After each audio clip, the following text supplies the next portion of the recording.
Hi, I'm Matt of the etrailer. Today we're going to be talking about the Thule Epos bike rack on the back for a 2023 Buick Envision.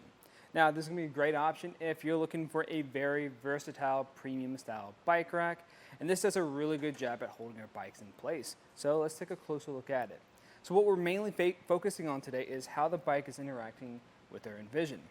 So I want to talk about how close this handlebar is, because we have a ton of space back here. Even if you're on a really bumpy road, you're not going to be making contact. The other point I'd really just worry about is where that pedal is sitting back here. This here is a little bit more than a finger's width, but even moving it around some, it's still not making contact. It's just something to be a little bit mindful of. Now, in this position, we won't be able to get hatch clearance, so to do that, I'm going to tilt this back, and this has an extreme tilt. We're going to press on this foot pedal, bring it back towards us, and this is a really easy move, even with this being a heavy e-bike.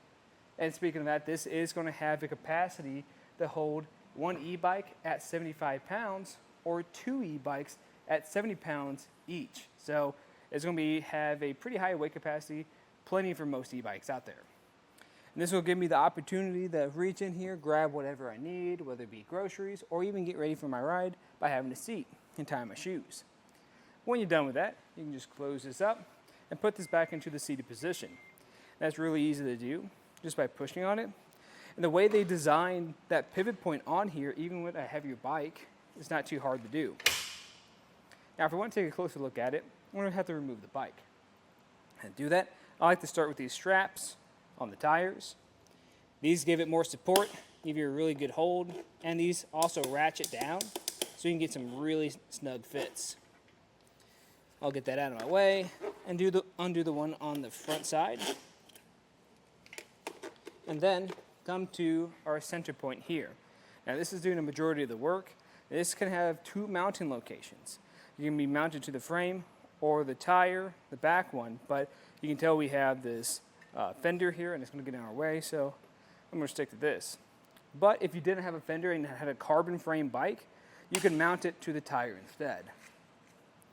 And with that done, all I have to do is lift up, and then I can take it out for a ride. Now, taking a closer look at the tray we have at the bottom, you're going to notice that we have one continuous piece. And that's going to be plenty of room to mount your bikes on here. And just make sure when you're done, you put everything back up, because we don't want to leave a mess for future us. You can put them in two locations, either in these storage spots here or in the ratcheting spot here. I'm going to choose the storage spot and then put this down. This gets really compact too. Just like that. But now let's get a couple measurements to see how this is sitting here. So the first one I'm going to get is going to be the overall distance. Going from our back bumper, that's going to be just a little bit over 25.5 inches. So that's pretty compact for a two-bike rack. So this is doing a really good job in that spec. But it is important to think about if you're in a really tight spot, like a parking spot or garage, so you don't make contact with anything. And then for the ground clearance, this is going to be just about 15 inches. So if you have any heavier e-bikes on here, that's probably going to drop it down just a tad bit. And if you're going up a steep incline, just keep a closer eye on it so you don't make contact with anything. Now, this does have a secondary position, but it's not meant for driving. I'll show you what it looks like real quick. You just fold these up.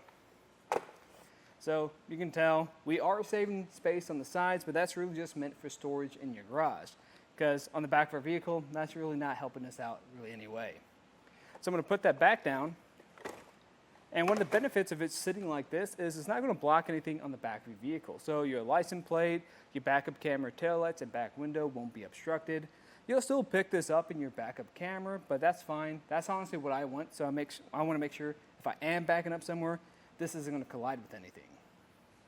Now the way this is going to install is we're going to have a 1.25 inch shank that goes into your 2-inch hitch receiver. That's what I have today.